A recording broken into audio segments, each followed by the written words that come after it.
Hello guys, current affairs funda में आप सभी का स्वागत है।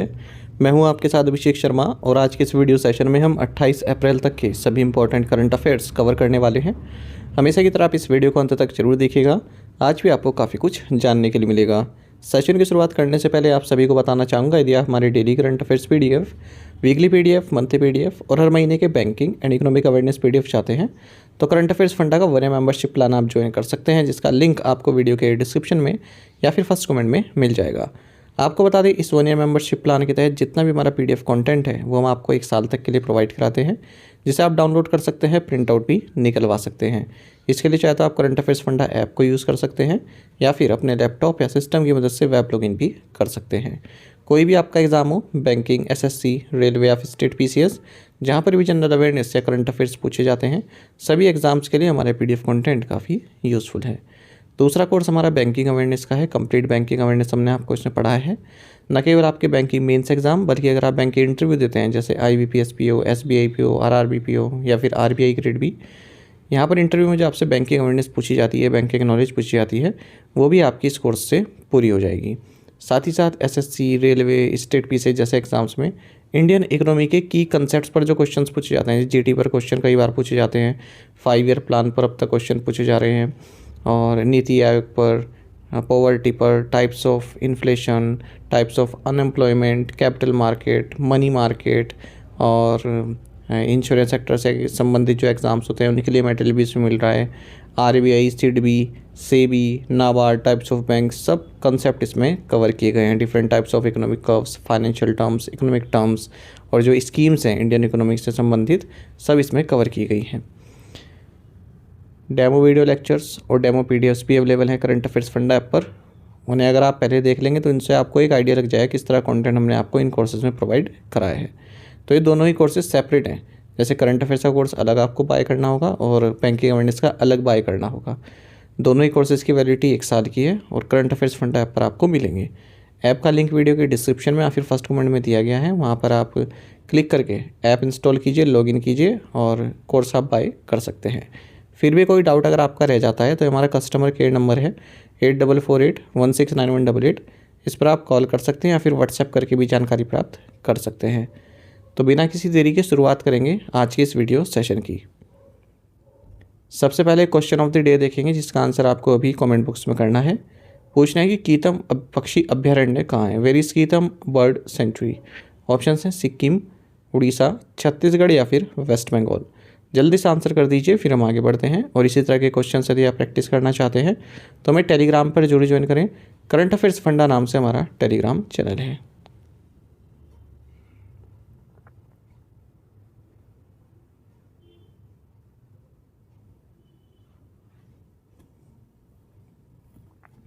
Doctor K Kasturirangan served as the chairman of ISRO during which years. Doctor K Kasturirangan ने किन वर्षों के दौरान इसरो के अध्यक्ष के रूप में कार्य किया।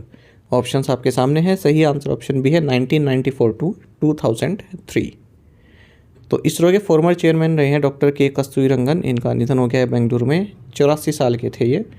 3 major civilian awards government of India द्वारा दिए जाते हैं, पद्मश्री, पद्म भूषण और पद्म विभूषण, दोनों ही इनको प्राप्त थे। ये 5th चेयरमैन थे इसरो के 1994 से 2003 के बीच में। साथ ही सेक्रेटरी भी थे डिपार्टमेंट ऑफ स्पेस के 9 ईयर्स तक। ये प्रोजेक्ट डायरेक्टर थे इंडिया के first 2 experimental earth observation satellites, यानी कि भास्कर 1 और भास्कर 2 के। First operational Indian remote sensing satellite IRS-1A भी इनकी अध्यक्षता में हुआ। जब ये इसरो के चेयरमैन थे, polar satellite launch vehicle PSLV को लॉन्च किया गया और ऑपरेशनलाइज किया गया। Geosynchronous satellite launch vehicle GSLV को भी सक्सेसफुली इन्हीं के कार्यकाल के दौरान टेस्ट किया गया था। डॉक्टर कस्तूरीरंगन मेंबर भी रहे राज्यसभा के, प्लानिंग कमीशन के भी मेंबर थे UPA गवर्नमेंट के दौरान, और एक ड्राफ्टिंग कमेटी जो बनी थी नेशनल एजुकेशन पॉलिसी 2020 के लिए, उसके भी चेयरपर्सन थे डॉक्टर कस्तूरीरंगन। 12 मेंबर की एक कमेटी थी जिन्होंने नेशनल करिकुलम फ्रेमवर्क को डेवलप किया। When is the world veterinary day celebrated? विश्व पशु चिकित्सा दिवस कब मनाया जाता है। ऑप्शंस आपके सामने हैं। सही आंसर ऑप्शन डी है final Saturday of April. World veterinary day ये अप्रैल के फाइनल सैटरडे को मनाया जाता है। 2025 में ये दिन मनाया गया अप्रैल 26 को। इस साल का जो थीम है वर्ल्ड वेटनरी डे का, ये है animal health takes a team. Ministry of Cooperation and which platform signed MOU for onboarding of the cooperative dairy and other products? सहकारिता मंत्रालय और किस मंच ने सरकारी सहकारी डेयरी और अन्य उत्पादों को बढ़ावा देने के लिए समझौता ज्ञापन पर हस्ताक्षर किए हैं? ऑप्शंस आपके सामने हैं। सही आंसर ऑप्शन डी है स्विगी इंस्टामार्ट।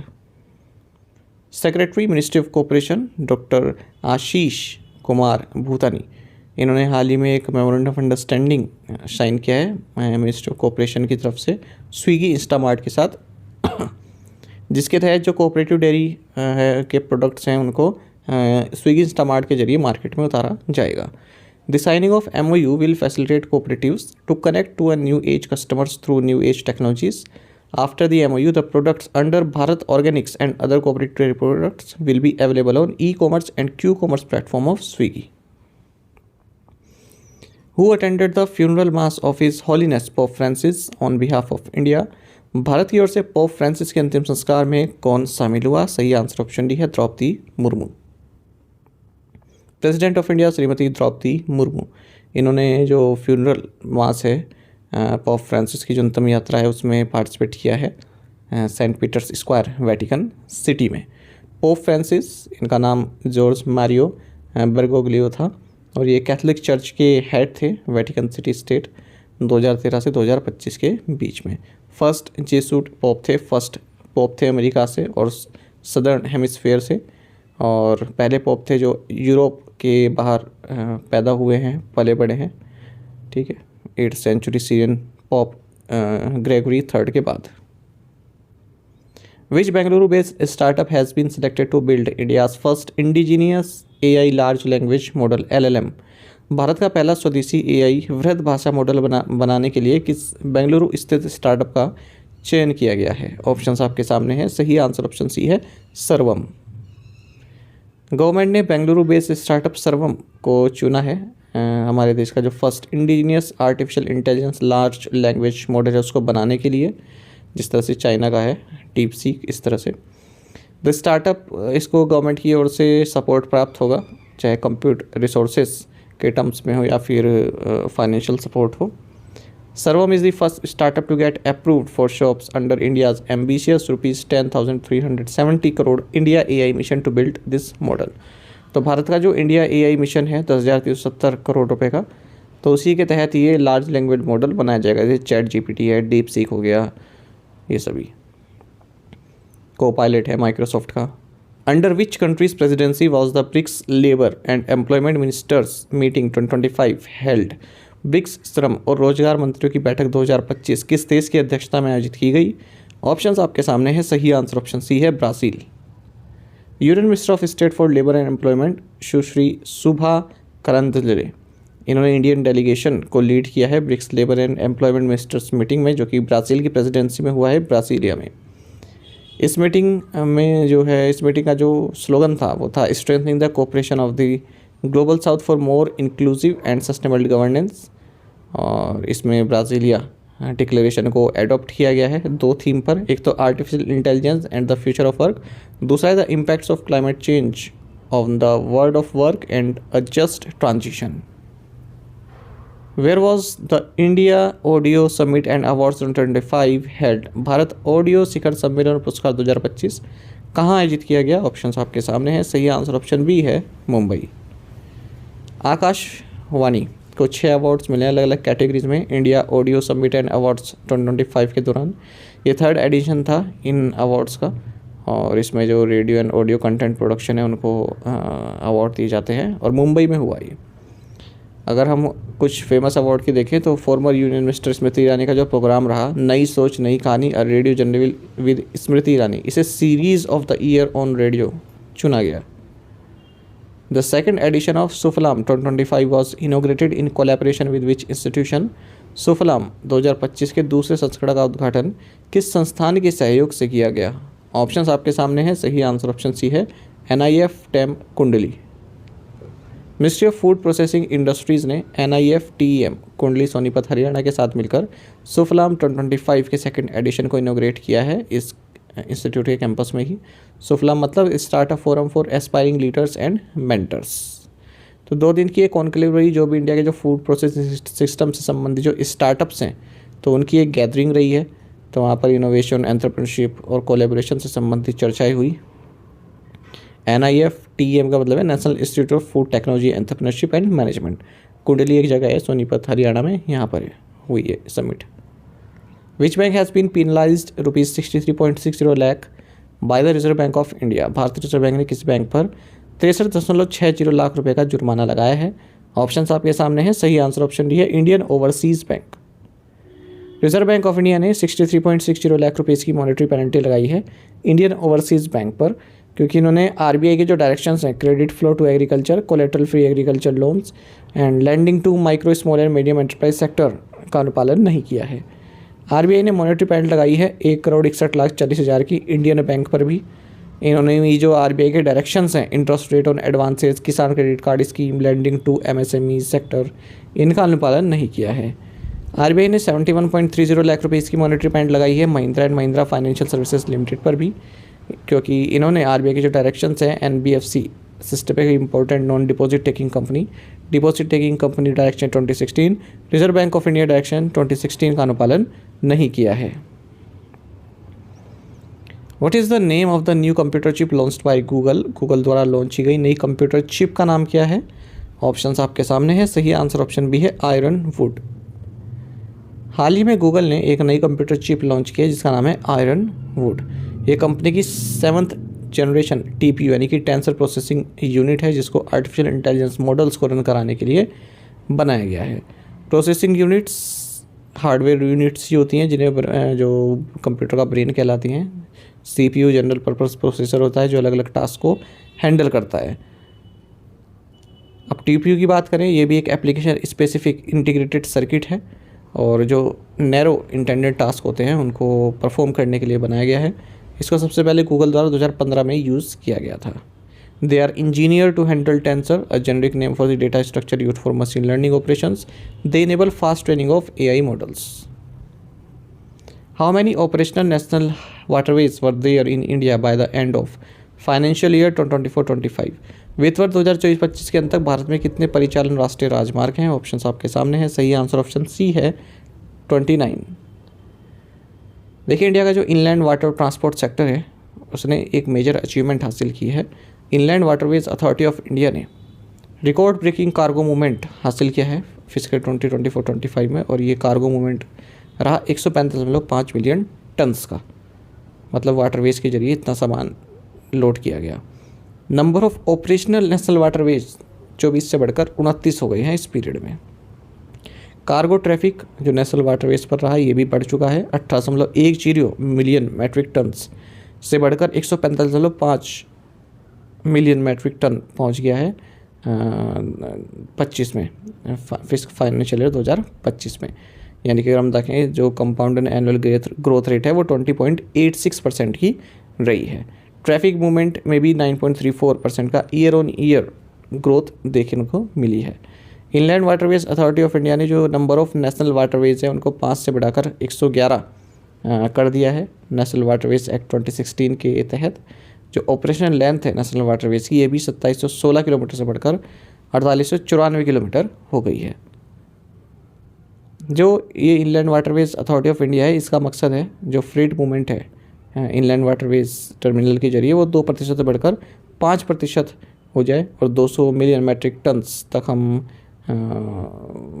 वॉल्यूम को ले जाएं और 500 मिलियन मैट्रिक टन्स तक ले जाएं हम 2047 तक। Which ministry hosted the release of the IM circular coffee table book. किस मंत्रालय ने IM circular coffee table book का विमोचन किया है। ऑप्शंस आपके सामने हैं, सही आंसर ऑप्शन सी है ministry of electronics and information technology. Ministry of electronics and information technology government of India ने IM circular coffee table book को रिलीज़ किया है और इसको international council for circular economy द्वारा क्यूरेट किया गया है। IM circular coffee table book इसमें 30 जो इंडिया के मोस्ट प्रॉमिसिंग इनोवेशंस हैं जिन्हें IM सर्कुलर चैलेंज के जरिए रिकॉग्नाइज़ किया गया है उनको जगह दी गई है इस टेबल बुक में। 3 थीम पर रहा ये, एक तो design to last, work with nature and use of existing resources. Circular economy क्या होता है, आप इस तरह की इकोनॉमी जहाँ पर जो वेस्ट है वो मिनिमाइज़ कर सकें और रिसोर्सेज की एफिशिएंसी मैक्सिमाइज़ कर सके, यानी कि आप रीयूज़ कर सकें, रिपेयर कर सकें, रीमैन्युफैक्चरिंग कर सकें, रिसाइकलिंग कर सकें, उसको बोलते हैं circular economy. How many people has India lifted out of extreme poverty in the last 10 years according to the World Bank. विश्व बैंक के अनुसार पिछले 10 वर्षों में भारत ने कितने लोगों को अत्यधिक गरीबी से बाहर निकाला है? ऑप्शंस आपके सामने हैं। सही आंसर ऑप्शन बी है 171 मिलियन। भारत ने 171 मिलियन पीपल को एक्सट्रीम पॉवर्टी से बाहर निकाला है पिछले 10 सालों में, ऐसा वर्ल्ड बैंक की जो spring 2025 poverty and equity brief में बताया गया है, इस तरह की रिपोर्ट में बताया गया है।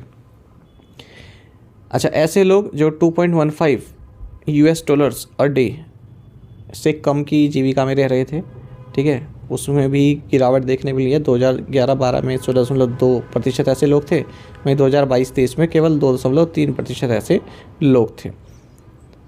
साथ ही जो लोअर मिडिल इनकम लेवल की जो पॉवर्टी है उसको भी रिड्यूस किया है भारत ने। इस तरह की पॉवर्टी क्या होती है? जब कोई person 3.65 US dollar per day कमा रहा हो। रूरल एरियाज़ में जो एक्सट्रीम पॉवर्टी है ये 18.4% से घटकर 2.8% हो गई 2022-23 में। अर्बन सेंटर्स में जो एक्सट्रीम पॉवर्टी है 10.7% से घटकर 1.1% हो गई है। गैप जो था रूरल एंड अर्बन पॉवर्टी में ये भी 7.7% से घटकर 1.7% पॉइंट्स हो चुका है, यानी एनुअल डिक्लाइन जो है 16% का देखने को मिला है 2011-12 से 2022-23 के बीच में। 5 most populous states Uttar Pradesh, Maharashtra, Bihar, waste Bengal और मध्य प्रदेश। 2011-12 तक जो इंडिया के एक्सट्रीम प्योर है उनका 75% इन राज्यों में रहते थे, और 2022-23 तक अब जो है 2/3 डिक्लाइन देखने को मिला है एक्सट्रीम पॉवर्टी में इन राज्यों में। इंडिया का जो कंजम्पशन बेस्ड गिनी इंडेक्स है वो भी 28.8 से इम्प्रूव होकर 25.5 हो चुका है, यानी कि इनकम इनइक्वालिटी घटी है। गिनी कोफिशिएंट इसी चीज़ को दर्शाता है। अर्बन एम्प्लॉयमेंट 6.6% रहा है फाइनेंशियल 24-25 के फर्स्ट क्वार्टर में, लोवेस्ट है 2017-18 के बाद से। इंडिया का जो पॉवर्टी रेट है वो 3.65 डॉलर्स पर डे के हिसाब से गिरा है। 61.8% था 2011-12 में और 28.1% रहा 2022-23 में, यानी कि 378 मिलियन पीपल को पॉवर्टी से निकाला गया। रूरल पॉवर्टी डिक्लाइन हुई है, 69% से घटकर 32.5 रही, वहीं अर्बन पॉवर्टी 43.5% से घटकर 17.2% रही है। रूरल अर्बन पॉवर्टी गैप 25 से घटकर 15 परसेंटेज पॉइंट्स रहा है। नॉन मॉनेटरी पॉवर्टी जो कि मल्टीनेशनल पॉवर्टी इंडेक्स के तहत आती है, ये भी 53.8% से घटकर 16.4% रही है 2019 से 2021 के बीच में। केनरा बैंक के कार्यकारी निदेशक के रूप में किसे नियुक्त किया गया है? Who has been appointed as the executive director of Canara bank. Options आपके सामने हैं। सही आंसर ऑप्शन डी है एस.के. मजूमदार। केनरा बैंक ने एस.के. मजूमदार को एग्जीक्यूटिव डायरेक्टर नियुक्त किया है। केनरा बैंक आप सभी जानते हैं इंडियन पब्लिक सेक्टर बैंक है, बेंगलुरु बेस्ड बैंक है। 1906 में बेंगलुरु में इसको इस्टेब्लिश किया गया था अम्मेबल सुब्बाराव पाई के द्वारा। 1969 में नेशनलाइज इसको किया गया। के सत्यनारायण राजू इसके एमडी एंड सीईओ हैं। What is the new deadline for banks to deploy note sorting machines conforming to the BIS standards? बैंकों के लिए BIS मानकों के अनुरूप नोट छटाई मशीनें तैनात करने की नई समय सीमा क्या है? सही आंसर ऑप्शन बी है नवंबर 1, 2025।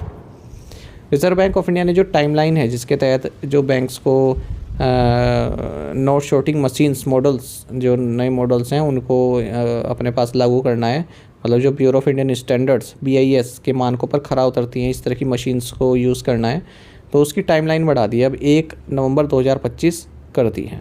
तो ऐसे नोट्स होते हैं जैसे सोयल नोट्स हो गया, लिम्पनेस हो गया, dog ears, tears, holes, stains, folds, तो इस तरह के नोट्स की पहचान अच्छे से हो सके तो उसके लिए जो नोट शॉर्टिंग मशीन्स हैं वो डिप्लॉय की जा रही हैं जो ब्यूरो ऑफ इंडियन स्टैंडर्ड्स को मैच करती हैं, तो 1 नवंबर से लागू होगा।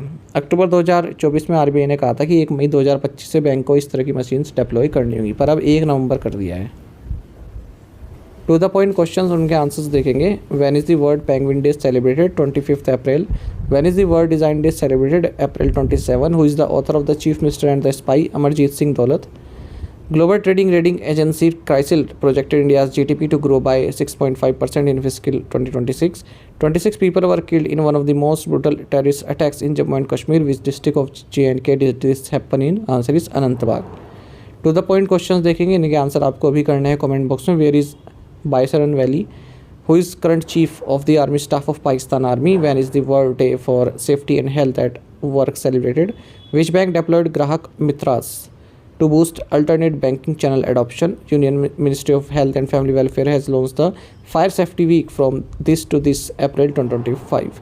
इन पांचों क्वेश्चंस के आंसर आप कीजिएगा। साथ ही टेलीग्राम पर हमें जरूर ज्वाइन करें। करंट अफेयर्स फंडा नाम से हमारा टेलीग्राम चैनल है। Thank you guys.